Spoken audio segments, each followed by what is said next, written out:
नमस्कार प्रिय विद्यार्थियों, आज के इस व्याख्यान में आप सभी का हार्दिक स्वागत है, अभिनंदन है।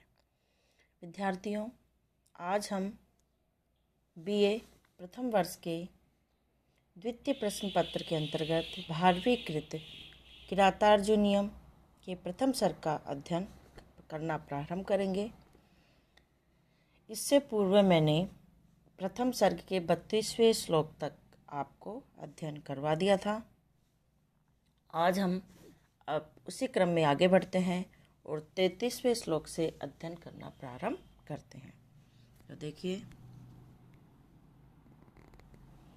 अवंध्य कोपस्य विहिंतुर आपदाम भवन्ति वश्याः स्वमेव देहिनः अमर्ष शून्येन जनस्य जंतुना न जात हार्देन न विद्वेषा आदर।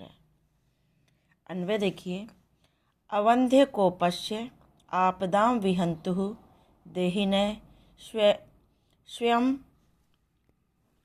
स्वयं एव वश्या भवन्ति अमर्ष शून्येन जंतुना जात हार्देन जनस्य आदरः न भवति वा विद्वेषा दरः न भवति।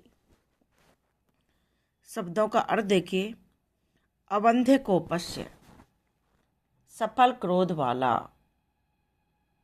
विहंतु विनाशक पुरुष, आपदाम आपत्तियां, वश्या का अर्थ हुआ वशीभूत होना, स्वयं खुद, एव का अर्थ है ही, देहिन का अर्थ हुआ मनुष्य या मनुष्य शरीर धारी, अमर्ष शून्येन, अमर्ष शून्येन, अमर्ष का अर्थ होता है क्रोध, तो क्रोध से रहित या शांत, जनस्य प्राणी, जंतुना प्राणी के द्वारा, न का अर्थ होता है नहीं, जात हार्देन उत्पन्न हुए हार्दिक स्नेह से,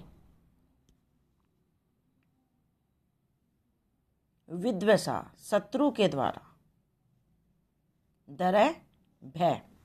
ठीक है, देखिए प्रसंग चल रहा था कि द्रौपदी जो है वो महाराज युधिष्ठिर को अपनी बातें कह रही हैं, उनको उपदेश दे रही हैं। शास्त्रों में भी कहा गया है कि आंतरिक शत्रु होने के कारण क्रोध का परित्याग करना चाहिए, किंतु नीति की मान्यता कुछ और है। अतः यहाँ पे क्रोध की उपयोगिता बताई गई है कि जहाँ ज़रूरत हो वहाँ पे क्रोध भी करना चाहिए। देखिए, अवंध्य कोपस्य, अवंध्य कोपस्य सफल क्रोध करने वाला या जिसका क्रोध कभी भी व्यर्थ नहीं जाता, अर्थात जिस पर क्रोध किया जाता है उसे अवश्य दंड देने वाला। तो अवंध्य कोपस्य, जिसका क्रोध कभी भी व्यर्थ नहीं जाता, सफल क्रोध वाला, आपदाम विहंतु देहिनः स्वमेव एव वश्या भवन्ति, सफल क्रोध करने वाले मनुष्य के, आपदाम विहंतु विनाशक पुरुष के, है ना, आंतरिक शत्रु होने के, क्या कह रहे हैं कि जिसका क्रोध व्यर्थ नहीं जाता, जिस पर क्रोध करता है उसे अवश्य दंड देता है, ऐसे मनुष्य के स्वमेव एव वश्या भवन्ति, सभी लोग स्वयं अधीन हो जाते हैं, उसकी पराधीनता स्वीकार कर लेते हैं। अवंधस्य कोपस्य आपदाम विहंतु देहिनः स्वमेव वश्या भवन्तु, सफल क्रोध करने वाले या जिस पे क्रोध करता है उसे दंड देने वाले मनुष्य के सभी लोग स्वमेव अधीन हो जाते हैं, किंतु अमर्ष शून्येन क्रोध रहित शांत व्यक्ति, ठीक है, क्रोध रहित जंतुना, किंतु जिसे क्रोध के अवसर पे क्रोध नहीं आता है या शांत या क्रोध से रहित व्यक्ति के, जंतुना जात हार्देन जनस्य आदर न भवति, ऐसे व्यक्ति के जिसको के अवसर पे क्रोध नहीं आता, ऐसे व्यक्ति से जंतुना जात हार्देन जनस्य आदर न भवति, जंतुना ऐसे प्राणी के से न तो शत्रु डरता है और न ही उसका आदर किया जाता है। न शत्रु न डरता है, न ही मित्र उसका आदर करते हैं। तो यहाँ बताया जा रहा है कि जिसका अवंद्य कोपस्य आपदां विहंतु दहिने स्वमेव वश्या भवन्ति, सफल क्रोध करने वाले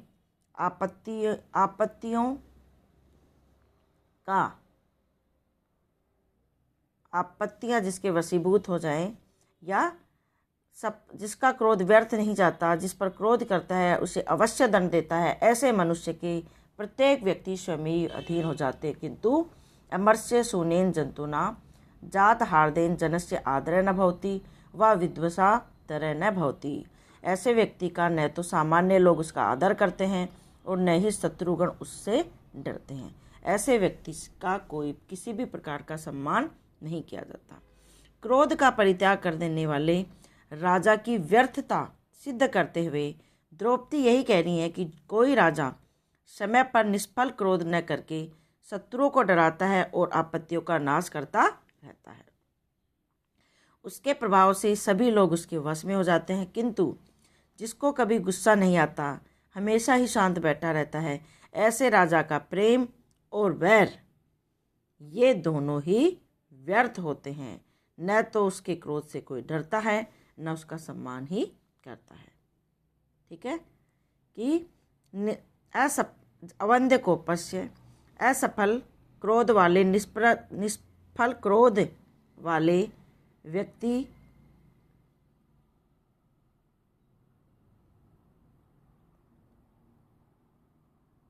से कोई नहीं डरता है, और जो व्यक्ति निष्फल क्रोध न करके शत्रुओं को डराता है और आपत्तियों का जो नाश करता रहता है, उसके प्रभाव से सभी लोग उसके अपने आप ही वशीभूत हो जाते हैं। किंतु जिसको कभी गुस्सा आता ही नहीं, निरंतर शांति बैठा रहे, ऐसे राजा के प्रेम और क्रोध दोनों ही व्यर्थ होते हैं। न तो उसके क्रोध से कोई डरता है और न ही उसका कोई सम्मान किया जाता है। देखिए, सामान्यतः क्रोध जो है उसको एक दुर्गुण और मनोविकार माना जाता है, किंतु शत्रु के प्रति उचित क्रोध क्षत्रिय का गुण होता है। शक्तिशाली का क्रोध कभी निष्फल नहीं होता है। जनता ऐसे वीर पुरुष की अधीनता स्वयं स्वीकार कर लेती है। ऐसे वीर पुरुष ही क्या करते हैं? आपदाम विहंतु, आपत्तियों का विनाश कर सकते हैं। अतः द्रौपदी युधिष्ठिर को शत्रु के प्रति सफल क्रोधपूर्ण रुख अपनाने के लिए प्रेरित कर रही हैं। क्रोध से रहित शासक का कोई भी आदर नहीं करता है, न उनसे कोई डरता है। वह चाहे शत्रु हो बने या मित्र, लोग उसे कोई महत्व नहीं देते हैं। कहने का तात्पर्य है कि शक्तिशाली की पूजा की जाती है। अतः द्रौपदी युधिष्ठिर को शक्ति प्रदर्शन की ही सलाह देती है। अवंध्य कोपस्य, न वंद्य है, अवंध्य है। और अवंध्य कोपय यस्य स अवंध्य कोपय तस्य अवंध्य कोपस्य। विहंतु का देखिए, वि उपसर्ग हन धातु त्रिज प्रत्यय, षष्ठी का एक वचन। आपदाम, आ प्लस पद प्लस क्विप, षष्ठी का बहुवचन। भवंती, भू धातु लिट लकार प्रथम पुरुष का बहुवचन। वश्यः का वशम गच्छन्ति इति वश्यः।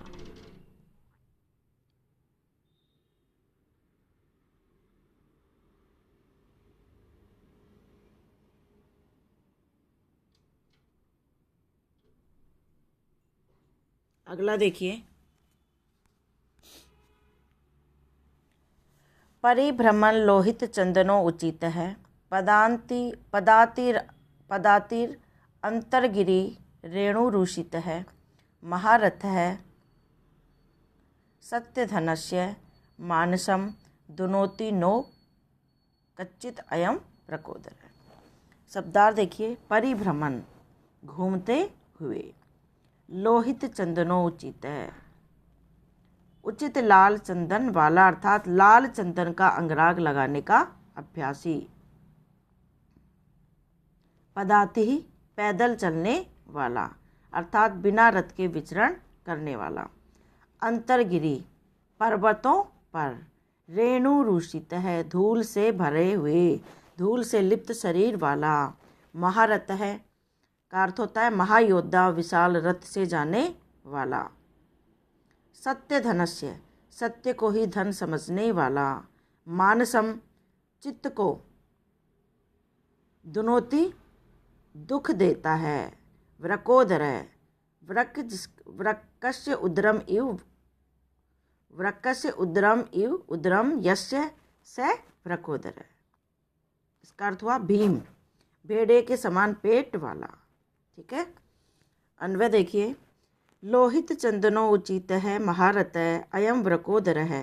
रेणु रूषित पदाति अंतरगिरी परिभ्रमण सत्य धनस्य मानसम कच्चित नो धनोती।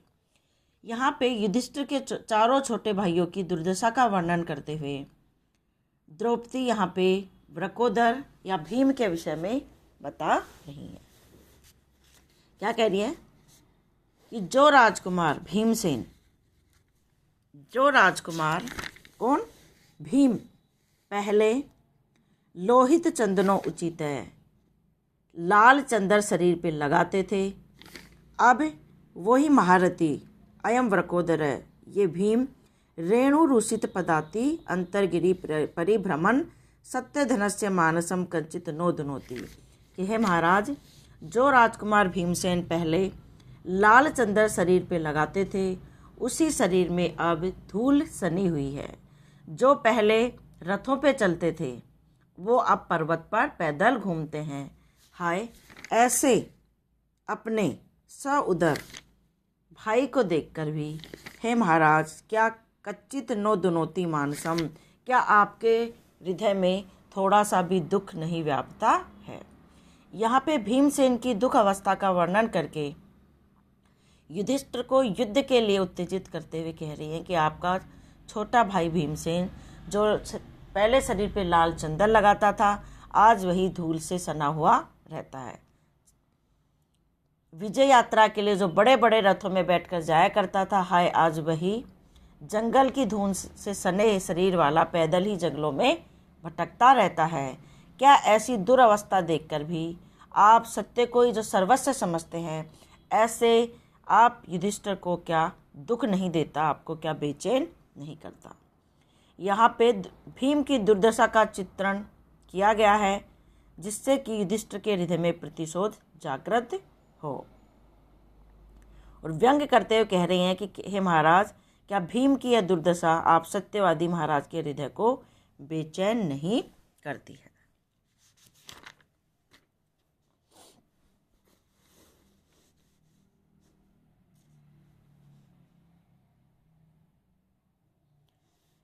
लोहित चंदनो उचित है का लोहितम चंदनम इति लोहित चंदनम कर्मधारय समास है। अंतरगिरी गिरीषु अंतः इति अंतरगिरी अव्यवी भाव समास। महारथ है, महारथ है, महान रथ है यस्य स महारथ है बहुब्री। सत्य धनस्य सत्यम धनम यस्य स सत्य धन तस्य सत्य धनस्य। वृकोदर वृक्कस्य उदरम इव उदरम स वृकोदर। अगला देखिए, विजित्य यह प्राज्यम यच्छत उत्तरान कुरुन कुप्यम वसु वासवो मह स वल्कल वासांसी त्वा अधुना आहरन करोति मन्यम न कथम धनंजय। शब्दार्थ देखिए, विजित्य जीत कर, यह जो अर्जुन, प्राज्यम का अर्थ होता है बहुत अधिक, अयच्छत का देता देना, उत्तरान सुमेरु पर्वत के उत्तर में स्थित, कुरुन कुरु प्रदेश अकुप्यम सोने चांदी वाला, वसु धन दौलत, वास्मोपमह इंद्र के समान, वलकल वांसाची वलकल वस्त्रों को,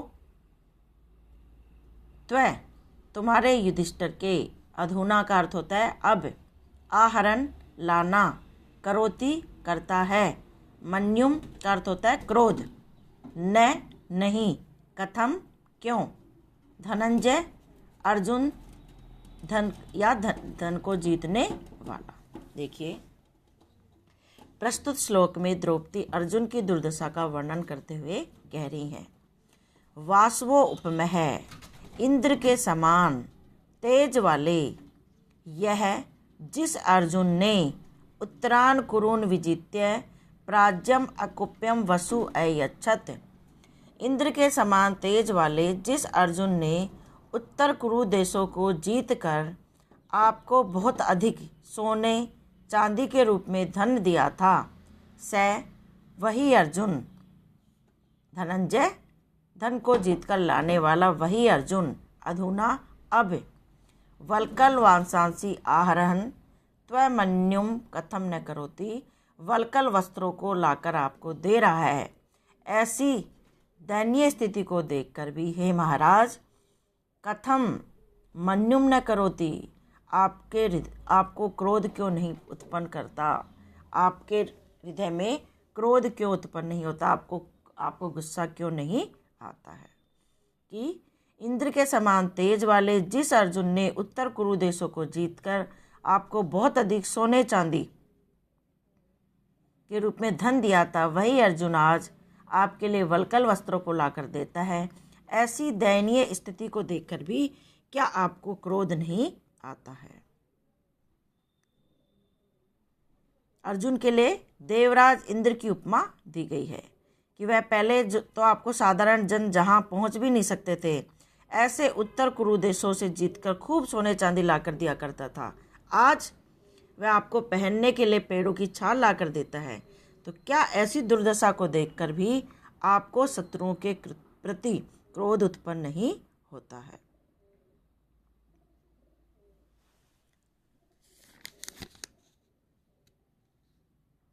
वसु वास्मोपमय आदि शब्दों में अनुप्रास अलंकार है।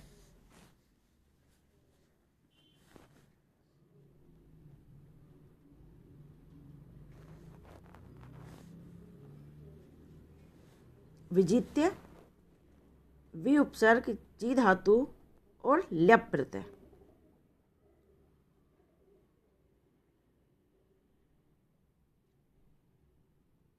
कुरून कुरु प्लस पुल्लिंग द्वितीया बहुवचन। वासवोपमः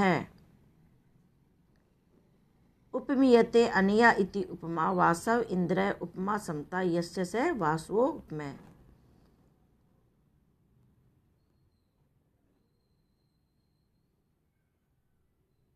त्व युष्मद् षष्ठी एकवचन। आहरण आ प्लस ही क्षत्रि पुल्लिंग प्रथमा एक वचन। करोति क्री प्लस लट प्रथम एक वचन। अगला देखिए,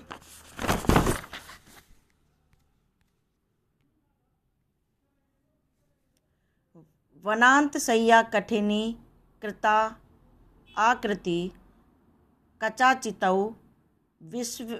विश्वगिवा गजौ कथम त्वमेतौ धरती संयमो यमौ विलोकयन उत्सहसे न बाधितुम। वनांत सय्या कठिनी कृता, अन्वय देखिए, वनांत सय्या कठिनी कृता आकृति विश्वक कचाचितौ गजौ एतौ यमो विलोकयन त्वं कथम धृति संयमौ बाधितुम न उत्सहते। शब्दार्थ देखिए, वनांत सय्या कठिनी कृता आकृति, वन भूमि पर शयन करने से जिन दोनों का शरीर कठोर बन गया है। कचाचितौ, केशों से व्याप्त, विश्वक सब ओर से। इव का अर्थ होता है मानो। अगजौ, पर्वत की भूमि पर उत्पन्न। गजौ, दो हाथी। धृति, संयमो, धैर्य और नियम को। यमौ, जुड़वा भाइयों को। कौन थे? नकुल और सहदेव। विलोकयन, देख कर भी। उत्साह से, प्रवर्तित होते हो। न, नहीं। बाधितुम, पीड़ित होने अर्थात छोड़ने के लिए। देखिए, प्रस्तुत श्लोक में द्रौपदी नकुल और सहदेव की दुर्दशा का वर्णन करते हुए कह रही हैं। वनांत सय्या कठिनी कृता आकृति। वन भूमि पर शयन करने से जिन दोनों का शरीर कठिन बन गया है। विश्वक कचाचितौ, और जिनके चारों ओर केश बिखरे हुए हैं। इसलिए जो अगजौ गजो इव, पहाड़ी हाथियों की तरह हो रहे हैं, ऐसे इन दोनों जुड़वा यमौ विलोकयन, नकुल और सहदेव को देखते हुए आप युधिष्ठिर धैर्य और नियम को छोड़ने के लिए बाधितुम न उत्साहित क्यों नहीं हो रहे हो? कि हे महाराज, नकुल और सहदेव आपके सुकुमार भाई हैं, कोमल हैं, जो कोमल बिछौनों में सोया करते थे, तेल कंगे आदि से हमेशा बालों को सजाया करते थे, किंतु आजकल इनको जंगल की कठोर जमीन पर सोना पड़ता है। इनका शरीर कठोर हो गया है, बाल चारों तरफ बिखरे हुए हैं। इस समय दोनों जंगली ऐसे कोई पहाड़ी हाथी हो ऐसा लगता है, जिनका शरीर कीचड़ में लिपटा हो और सारे शरीर में बाल ही बाल भरे हो। क्या इन दोनों की दुर्दशा देखकर भी आप अपने धैर्य को नहीं छोड़ते हैं? ये बड़े आश्चर्य की बात है। यहाँ पे द्रौपदी दुर्दशा का वर्णन करके युधिष्ठिर की प्रतिशोध भावना को उभारना चाहती है, क्योंकि दोनों जो थे विशेष स्नेह पात्र और लालन योग्य भाई थे, तो उनकी दुर्दशा को सहन करना क्या महाराज के लिए उचित होगा? यह सोचकर वो उनको इस तरह की बात कहती है। यहाँ अगजौ गजौ और संयमो यमो में यमक अलंकार है, अनुप्रास अलंकार भी है।